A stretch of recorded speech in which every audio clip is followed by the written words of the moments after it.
You know what time it is. It's time for another episode of the 7 and a Hook podcast, the world's premier sports betting podcast. Your source for the best information and insight when it comes to sports wagering. We cover it all because you bet on it all. So let's head up to the studio and get this show rolling.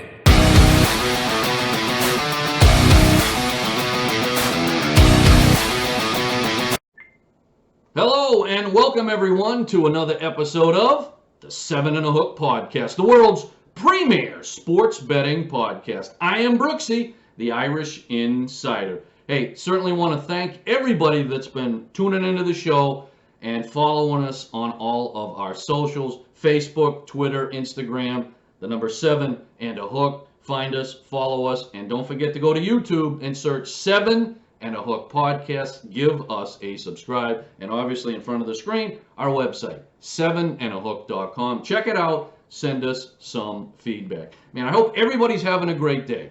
We got two things on the agenda today, on the menu, so to speak. And what is that? We're going to do some UFC. I've got 3 bouts I'm going to break down, and then we're going to change gears, and we're going to go to a little international football, some soccer. We're going to break down some World Cup qualifying from Europe. All right, so without further ado, let's get this show rolling. All right, let's go right to the UFC. And that's bouts taking place tonight in Vegas. First bout I'm going to break down is a women's featherweight bout between Felicia Spencer, who comes into this fight a minus 365 favorite, and she takes on Leah Letson, who's a plus 280 dog. Spencer 8-3 overall, Letson 5-1 overall. Now, Spencer's coming off 2 straight losses. That's right, 2 straight losses. Most recently, May of 2021, it was a 3-round decision against Norma Dumont. Norma Dumont, remember that name. She is an up-and-coming fighter in the UFC. She's won 3 straight. I don't think it's going to be long before that woman gets a title shot. So, prior to that loss, who else did Spencer face? Well, none other than in UFC 250, she had a championship bout against Amanda Nunes. Took her 5 rounds, lost in a decision, but hey, who doesn't lose to Nunes? But the thing is, she went 5 rounds with the champ, didn't get knocked out. Pretty impressive. Couple fights before that, Cris Cyborg. Yeah, she fought her too. Took her the distance. Now lost the fight, but didn't get knocked out. So they took those 2 ladies that I just mentioned.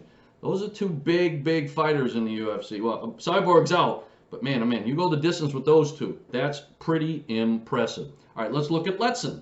When's the last time she fought? 2018. No, I didn't stutter.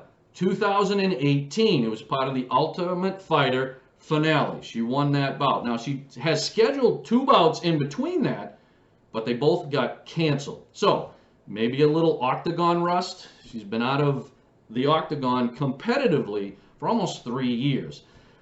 That's not the only reason I'm leaning towards Spencer. The real reason I like Spencer is her resume. I mean, she has fought the best of the best, went toe-to-toe with all of them, okay? So take that and some ring rust or octagon rust for Letson from being out of the ring for 3 years. I like Spencer here, so I'm going to lay the 365. She wins this bout. Going to move to a heavyweight match. Ben Rothwell comes into this match, minus 160 favorite, takes on Marcus Rogerio de Lima, who's a plus 140 dog. All right, Rothwell, he comes into this bout 39-13 overall, 28 knockouts. Yeah, this guy's got some power, some serious knockout power. Now, he last fought May 2021. Winner, guess what? By submission, not knockout, a guillotine choke over Chris Barnett. Super impressive fight. Now, he's a winner. Ben is a winner 3 of his last 4. Some of his notable fights, OSP, okay, Ovent St. Preux. And he's also fought Andre Olaveski, okay, former champion. Yeah, so he's fought some really good guys. All right, let's look at De Lima. Overall, 18-8-1 record, 13 knockouts. Another guy that's got some power. Now, he's coming off a 3-round decision over Maurice Green. That was also May of 2021. Now, this guy, very inconsistent. If you look at his overall record, win one, lose one, win one, lose one, win one, lose one. Just doesn't have that. He hasn't put a string of wins together. I don't think it happens tonight. I think he gets the L tonight. That's why I like Rothwell minus 160 to win this bout. Now, the last match I'm looking at is the featured event on the card. Max Holloway takes on Yair Rodriguez. Okay, now Max Holloway, man, he is a big favorite, minus 700. Rodriguez is a plus 525 dog. Now, this is a featherweight match. Okay, Max Holloway, this guy is a former champion that defended it 3 times. He's 28-6 overall, 10 KOs. All right, let's just real quick some of his resumes. Some of the guys he's fought: Jose Aldo, okay, Brian Ortega, Dustin Poirier, Frankie Edgar, and his last 2. He lost twice to the current champion Alexander Volkanovski. Okay, now you lose twice to that guy. Again, nothing to be ashamed of. There's a reason why Alexander is the champion, but Max wants to get back at him. So he's got to start winning again. All right. Now, let's look at Rodriguez.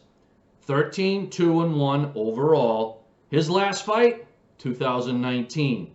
Yeah, 2019. It's been a while since this guy has been in the octagon. All right. Now, it was a 3-round decision. He won it over Jeremy Stevens, and that fight took place in Boston. Now, some of the guys he's fought: Frankie Edgar, BJ Penn, Chan Sung Jun.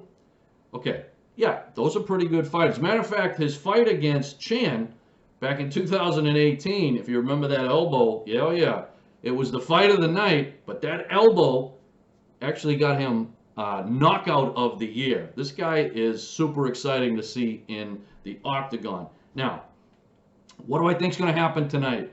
I think these are 2 pretty evenly matched guys.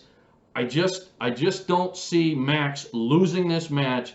He's on a mission, so I'm going to take Max Holloway to defeat Rodriguez here. All right, let's totally change gears now. We're going to move to the pitch. That's right, little international football, some soccer. All right, this is World Cup qualifying Europe.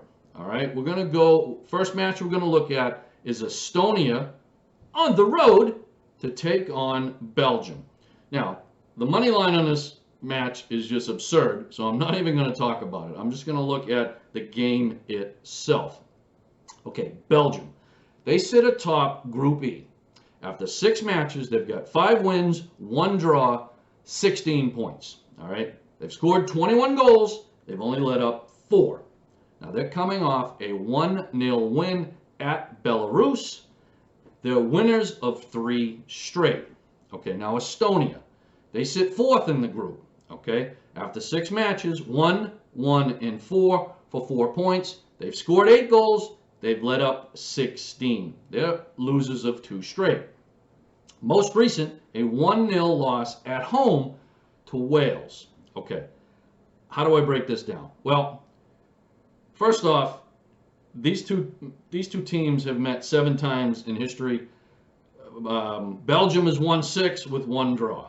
Okay, Belgium owns this series. Again, the money line is a little bit crazy. I'm going to go with the goal line. Belgium minus 2.5. They're going to win this game by more than 2.5 goals. So I'm taking Belgium at minus 2.5 goals. And I'm also going to look at a prop bet. I'm going to say Eden Hazard an anytime goal. He's going to score a goal in this match. All right, let's move on to another match I have on the board today, and that's Belarus on the road to take on host Wales. Now, Wales is a minus 400 favorite at home. Belarus plus 1,200 dog on the road. Draw is set at 500. All right, goal total set at 2 and a hook. Belarus in Group E, they currently sit 5th in the group. After 7 matches, they're 1-0-6, 6 losses. They've got 3 points. They've scored 6 goals. They've let up 19. Their last 2 matches were both against Estonia. 2-0 losses to both Estonia and Czech Republic, okay? Wales, they currently sit third in the table in the group. After 6 matches, they're 3-2-1 with 11 points, 8 goals, 7 assists. All right.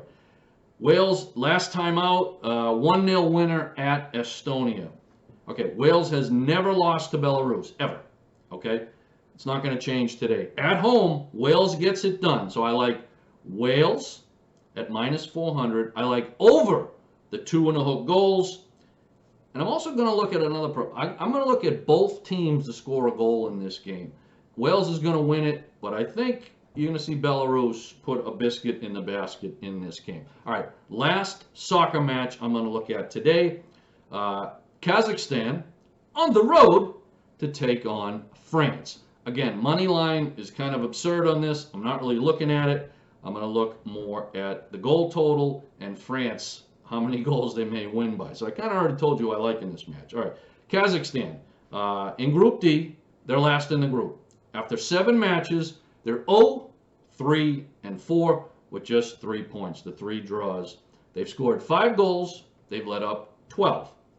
All right, last 2 matches, both 2-0 losses to Finland and Poland. Well, that was on their home turf, okay? Now they're going to travel to France. All right, France. They sit atop of this group after 6 matches, 3-3-0, 12 points. All right, 8 goals for, 3 against. Let's just say France hasn't really been lighting it up yet. France gets it done today. They're going to score some goals. They're going to take out whatever frustrations they've had in their first 6 or 7 matches here, and they're going to put it to Kazakhstan. So, the last 3 times these sides have met, France has won all 3. 5-0, 3-0, 12-0, okay? France is going to let it rip today. So, I like France minus 3.5 goals. Yeah, minus 3.5 goals to win the match. And the goal total of 3.5, I'm going over. Okay? So France and over 3.5. All right. That's going to put a wrap on this afternoon's picks and plays. Hopefully I gave you some good insight and some good information so you can cash some tickets. Hey, hope you have a great day. And as we always say, may your bad beats be small and your big wins be monster.